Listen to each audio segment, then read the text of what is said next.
The last hope for Great Britain. 2 on and 2 out in the top of the 9th inning. Roll over 4 seconds. The play is first. And Israel is heading to Seoul in March.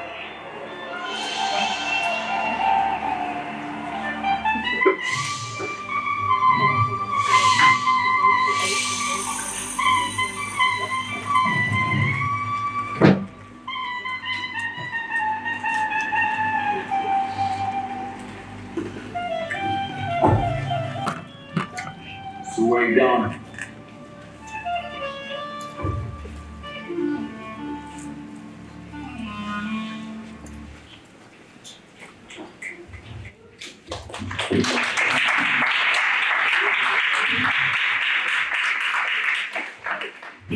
Hey Grizzlies, I am Nate Pan of Grizzly News Network. I'm Casey Vicencio. And we are here with Olympian baseball player of Israel, Jeremy Wall.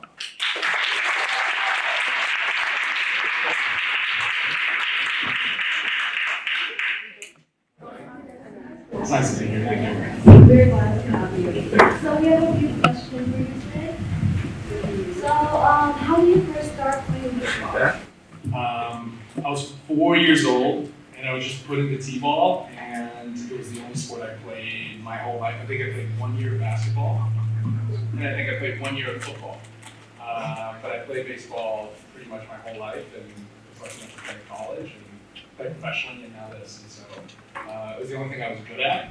It was the only thing, baseball. For those that know and play it, like you don't have to be a great athlete to be good at baseball, and so that was an advantage to me. And so I fell in love with just the pace of it and just how it's not based on skill, it's based on more mental, and I really enjoy it. That's why I fell in love with it. So, what did you do in high school to prepare to be a pro athlete? Well, I didn't know I was going to play college baseball. So in high school, you prepare for the next step, and so my goal was to play college baseball. I did whatever I could to get to that point: extra hitting, extra running, extra lessons. But my goal was always to play college baseball. And so I'm in college at that point, and I went to a small Division III school. Nobody at a Division III goes and plays professionally, and so I just said all I want to do now is to get drafted to play professionally. And so I wrote like this goal on my bathroom mirror, and I'd see it every day. And every day was I did something to get me to that point of making it to professional baseball, wherever it was. And so you work every day for 4 years, and luckily enough, we won the national championship, and the scouts saw me, and I got drafted by the New York Mets, and which is the Jewish team, ironically, and it was really a dream come true. And so to be part of this, to culminate like a professional career is a lot of fun. That is very inspirational. So another question that most people are curious about would be, how do you get on Team Israel as an American? Right, so if you're Jewish at all, any bit of Judaism, it's called the law of return, so you're allowed to become an Israeli citizen. So most people go on a birthright trip if they're Jewish. It's a free trip to Israel just to kind of check it out and see what it's about. And I went on the trip, and the coach of Team Israel knew I was Jewish and knew I played professional baseball, and called me, and he's like, "Do you want to be on the Olympic team?" And I checked my schedule. I was like, "Yeah, I do want to be on the Olympic team." And so this was in 2018, and I went to Israel again, and they gave me a passport because you need a passport of the country you represent. So because I was Jewish enough to be Israeli, they gave me a passport. We had our European tournament, Pool A. We won that. I came home, got my things, and I actually moved to Israel for 6 months. I actually got back to Arizona last week.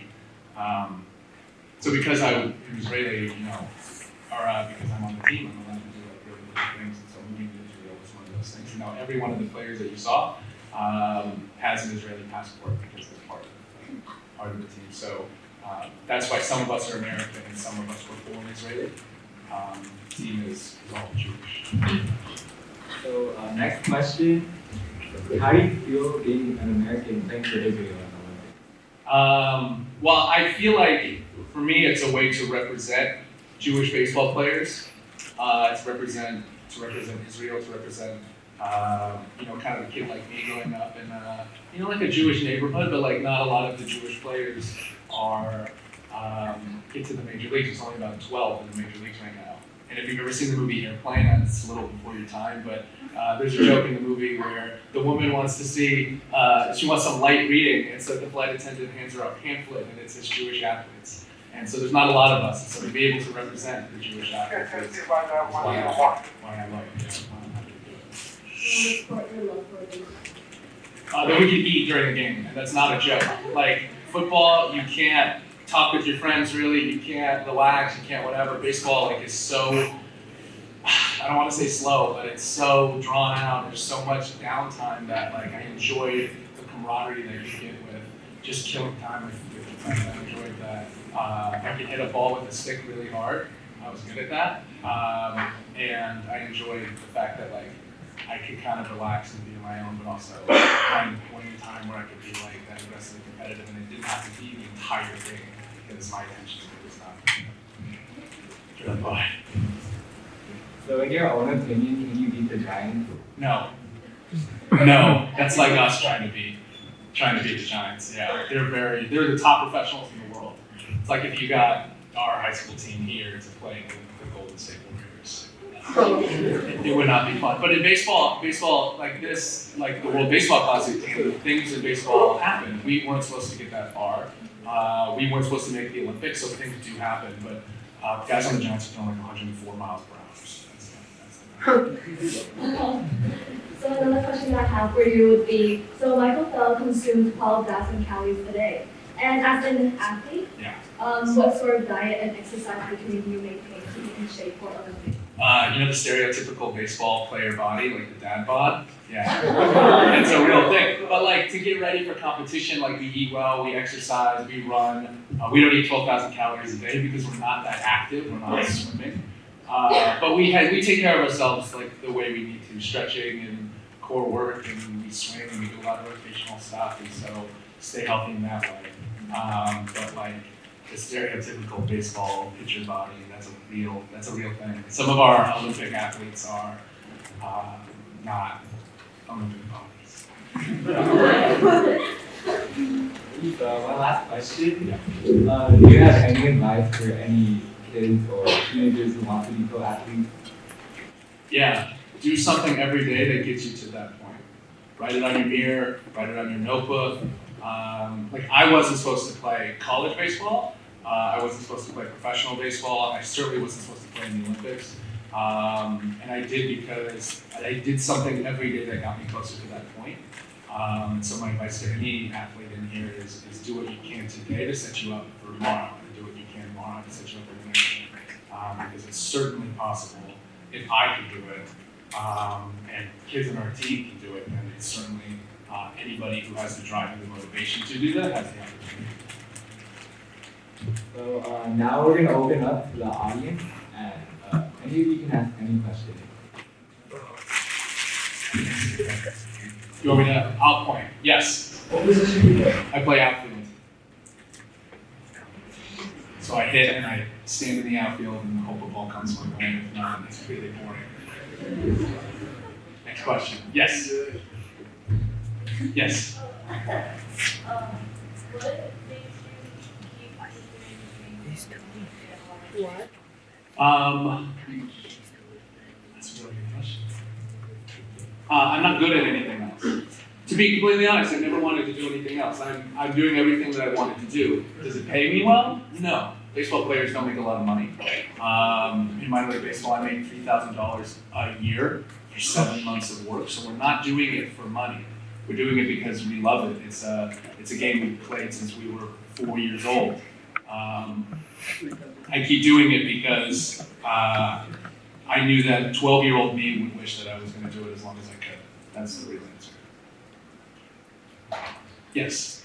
What team are you on? So I played for the New York Mets for 2 years. I had a back injury, got hurt, retired. My life was good. I had a job, and then they called me to be on the team. And so after moving to Israel, now that I'm on the Israeli Olympic team, I'm going back and playing independent baseball, which is like a separate league of professional baseball players. And so I'm on the Lake Erie Crushers, the Frontier Baseball League. Go Crushers.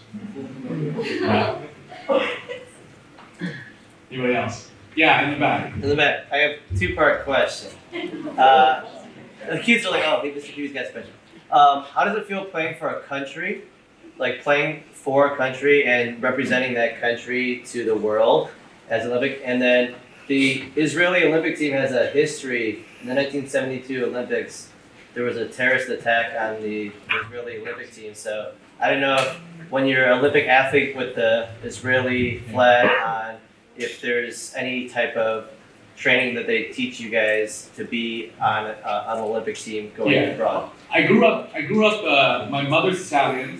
My father's Jewish. So I grew up in a household that understood both sides of it. Understood either the not being Jewish or being Jewish, and so like knowing the history of that growing up. Once you're part of something representing a country and a country like Israel, you know, I always tell people like this is my way to serve. My way to serve Jewish people and my way to serve the country of Israel. We were in Europe. We were in Germany on the 45th anniversary of or whatever anniversary, 47th, whatever anniversary it was, of the massacre in the Olympics. We were in Germany doing a Shabbat dinner, about to play Germany the next day on German soil as Israeli Olympic athletes. And so when you take a step back and realize that I wasn't in fear of my life or my safety or anything, and I got to be in Germany, about 100 miles from where that occurred. You know, you take a step back and you're thankful how things have turned out, how things are right now, that I'm allowed to, you know, as an Israeli athlete, like wear my gear proudly and to be able to represent, you know, Jewish people and the flag. But to be in Germany and beat Germany the next day, you know, it kind of brings things into perspective because in the Olympics, like, if that could happen, it could happen to us. We don't know, but there are a lot of like safety precautions that go into it. We were told we have to monitor everybody where they're moving. We can't leave the hotel without a chaperone. Like there were things as Israeli athletes, you know, in Germany at the time or in Italy, you know, and now going to the Olympics. Like there are precautions. And we don't take that lightly. Like it is sometimes it is can be a problem, and it was a problem in Korea at a certain point for some of these guys for the World Baseball Classic. So, but we don't take that. We don't take that lightly. But that's a really good question, just to kind of give perspective to it. Yeah.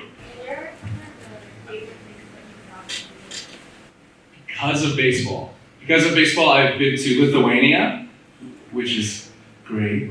I played baseball in England. I played baseball in like 12 countries in Europe.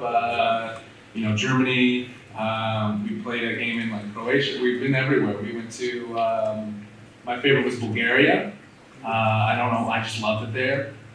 We played a game in Israel. We played a game in.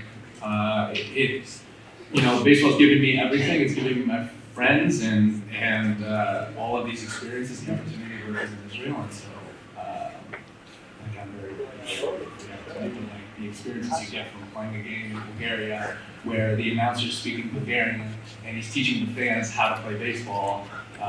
That's surreal. It's different. Yeah.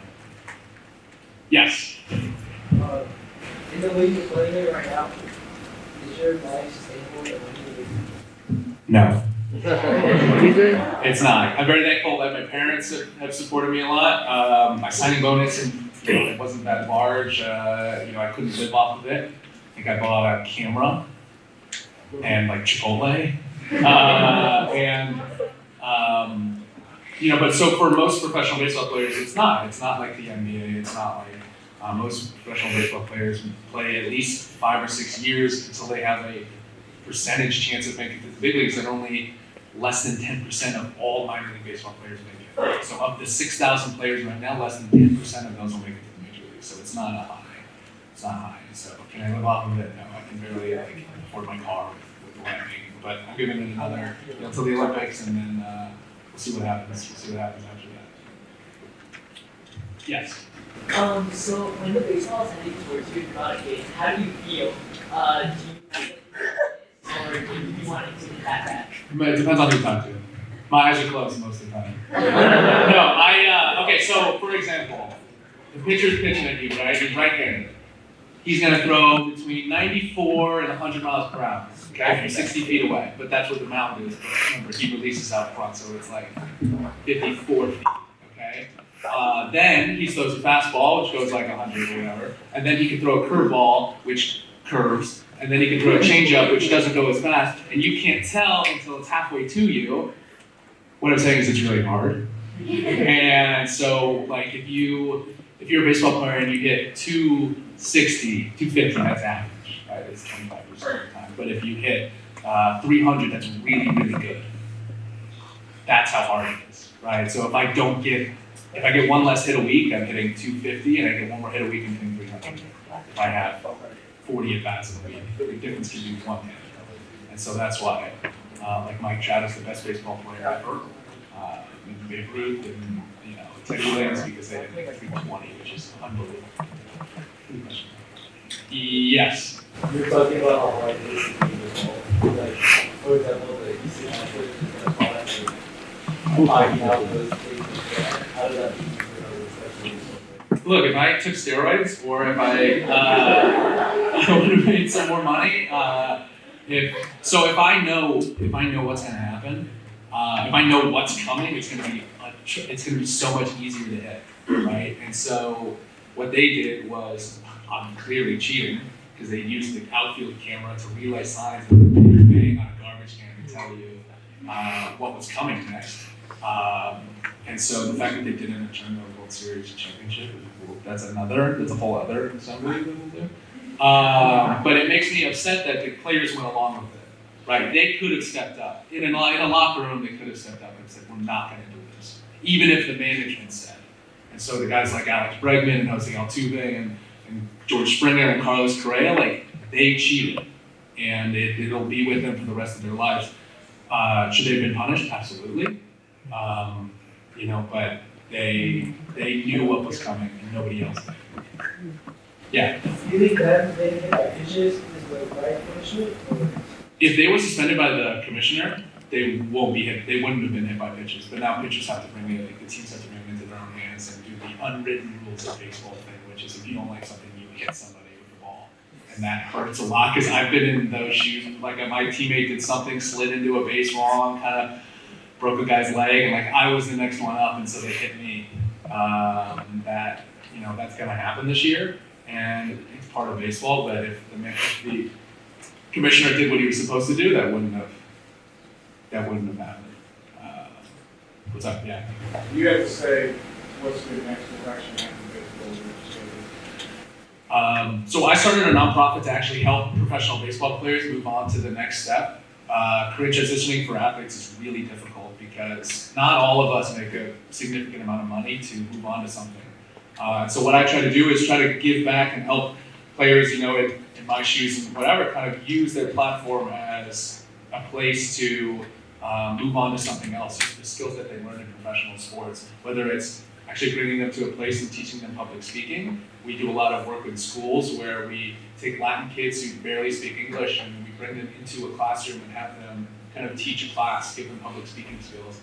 We do a lot of that stuff because it'll help when we move into something else. But when I was released, I was 24 and I went into a job, right? A lot of players now, most of these guys are going to be 27, 28, 29 with nothing on their resume for the last 6-7 years, maybe not even a college degree, and then move into a job that's really difficult. You either start at an entry-level job at 30, where you continue to coach baseball, and a lot of guys don't want to do that because they just want to kind of get out and find something else. So what we do is we try to help guys start a business now, how to use their platform or social media, and then trying to bring them to places where they can gain valuable skills going into it. So for me personally, it's kind of trying to run that program, trying to help athletes and try to help guys move on to something else after sports is over.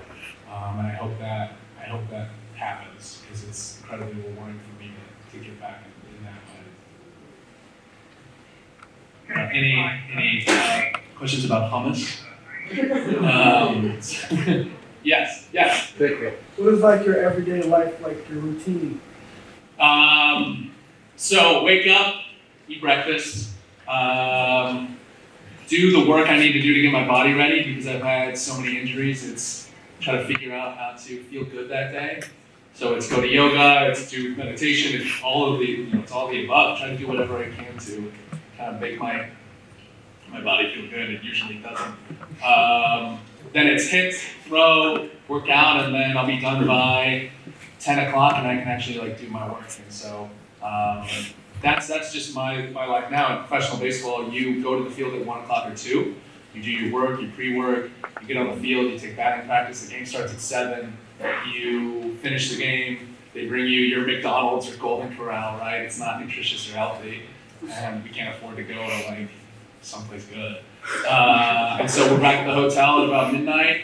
You have a few beers with the boys, I don't know. And then you go to sleep. You do it again the next day. We had 142 games in one season.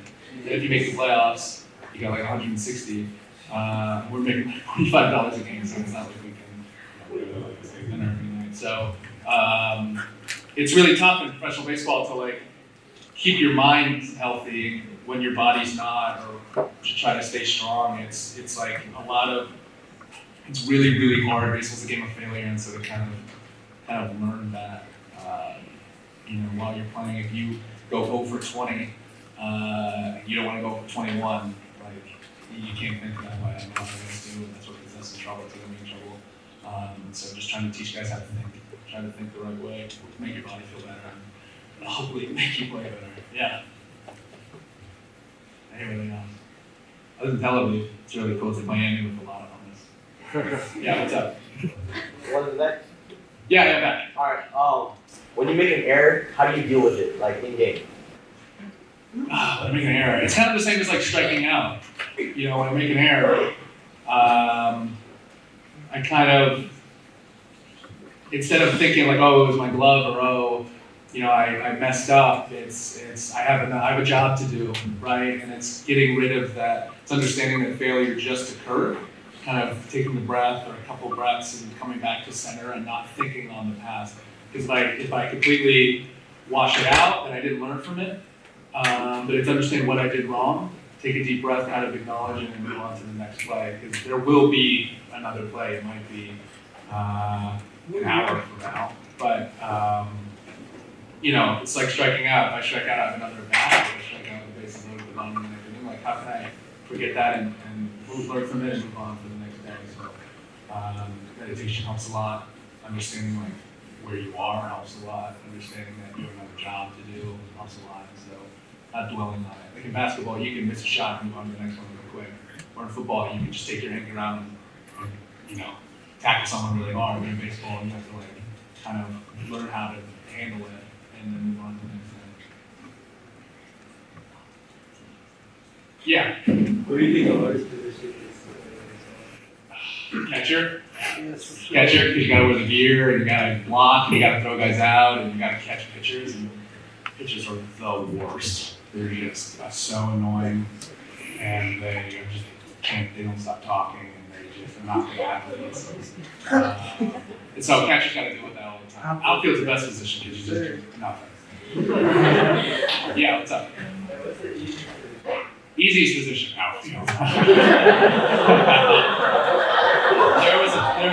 I bring like a sandwich in my pocket sometimes, and I'm bored. When I was in college, I'd like have a note card in my glove, and I'd like actually do some studying because I knew nothing was going to come to me that day. So like you take a step, you get ready, and it's not coming. Like okay. Mitochondria is like the powerhouse of the cell. I love outfield because I can just go and like sing and have fun. And infield, like you gotta be ready all the time, and outfield, like you don't. And yeah, maybe designated hitter because you just hit 4 times a day. That's so easy. Other questions? Yeah, in the back. There's a question back here. Sure. So, you're a guest speaker coming to Jefferson, and you give us a lot of good ideas here about helping athletes. So is this what you're speaking about? Is about helping student athletes, or is it about representing Israel? That was one of the questions back here. Yeah, I think it's a mixture of both, right? I mean, using being an Olympian to kind of have the invitation to sit down with y'all.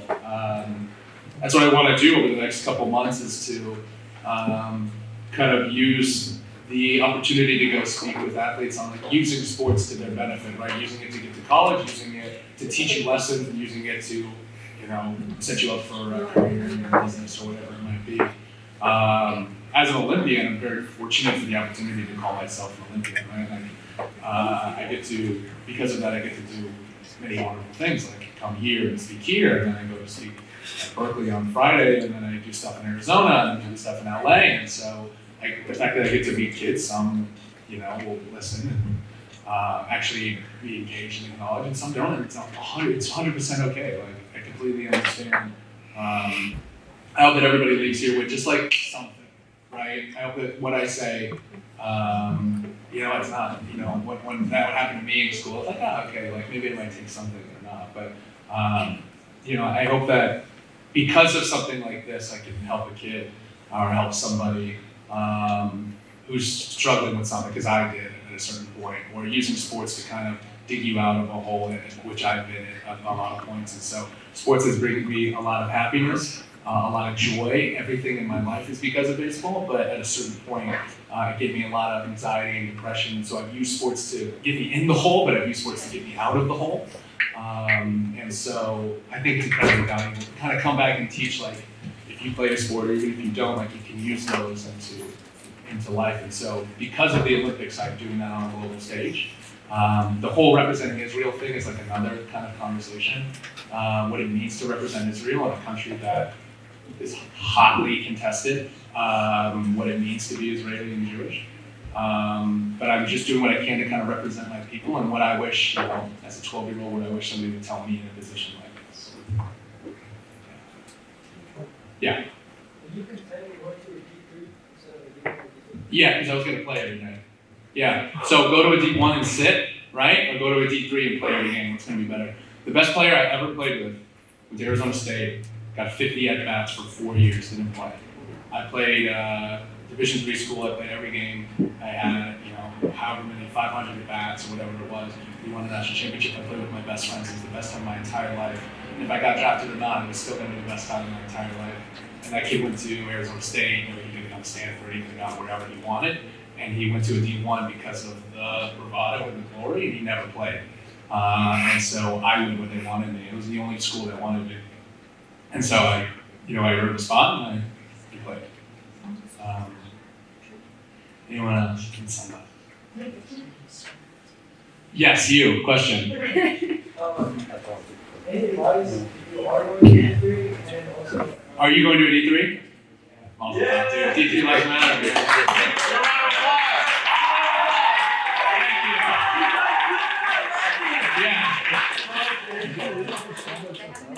I went to Trinity University in San Antonio. It's like a 2,000 person Christian school in the middle of Texas.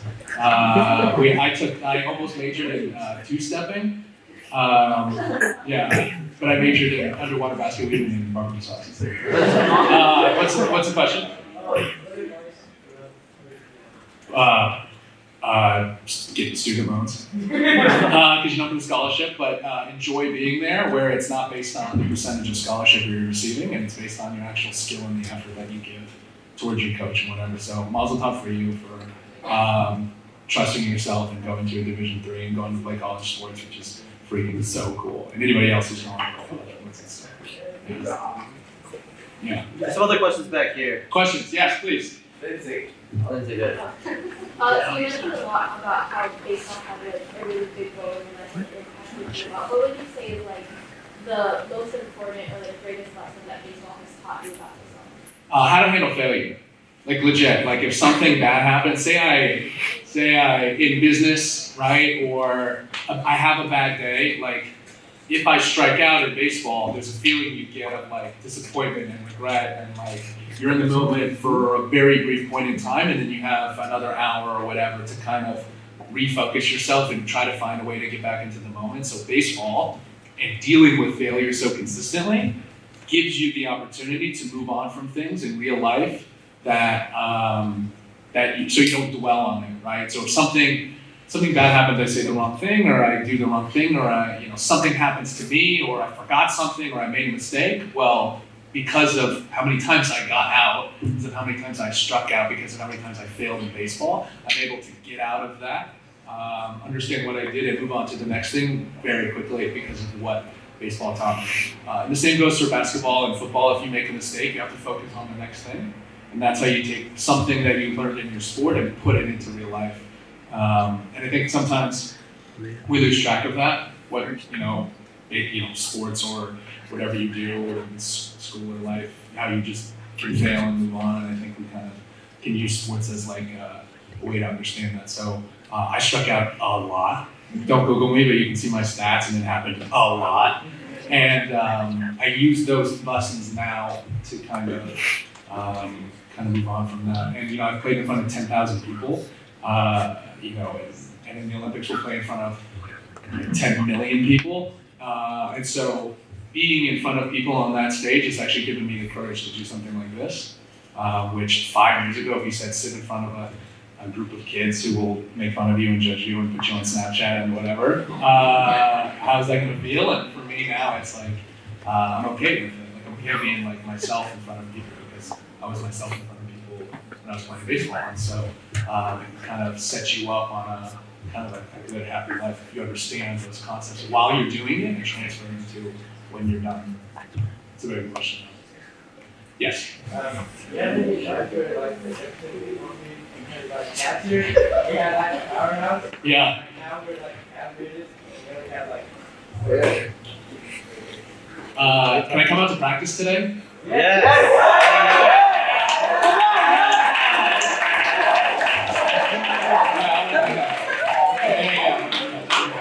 Yeah, so I'll stay. I'll do that, and I'll see what you're really talking about. Powerhouse. I'll see it. Yeah. One can, it takes leadership, right? That's what it takes. So I'll see. You see me after this, man. We'll talk, okay?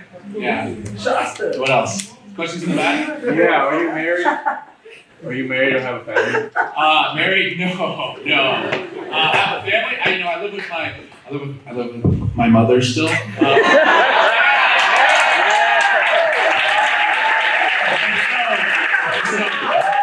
Being a professional athlete gives me the excuse to live at home still, and girls think that's sexy. Can I say that? Because I'm a professional athlete, and so it is what it is. But I want to move out soon. So hopefully after the Olympics, it's like time to not live at home. If Mrs. Louise knows exactly what I'm talking about. Yeah.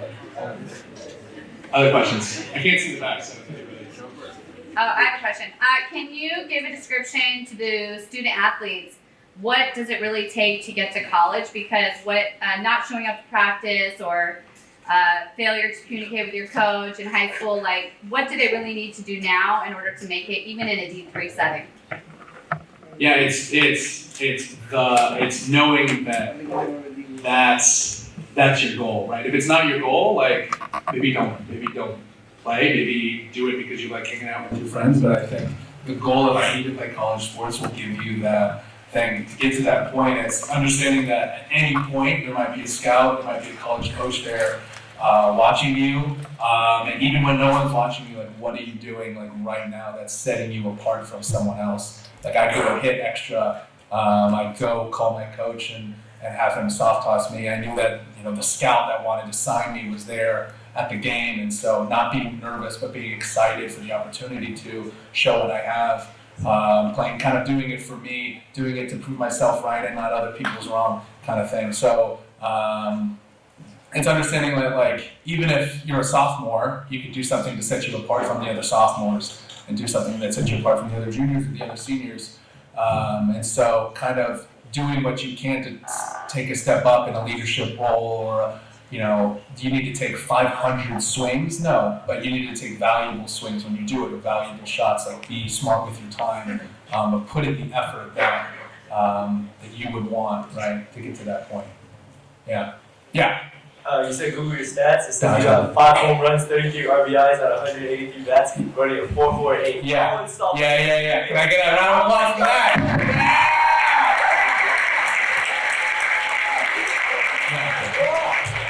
It's true. I don't know. Yes. Luck is a real thing.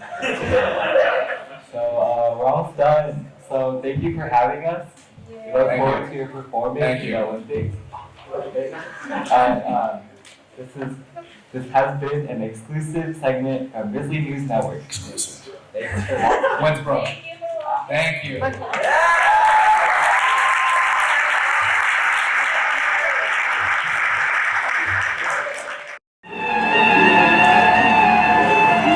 The last push for Great Britain. 2 on and 2 out in the top of the ninth inning. Global over 4 seconds. The play is first. And Israel is heading to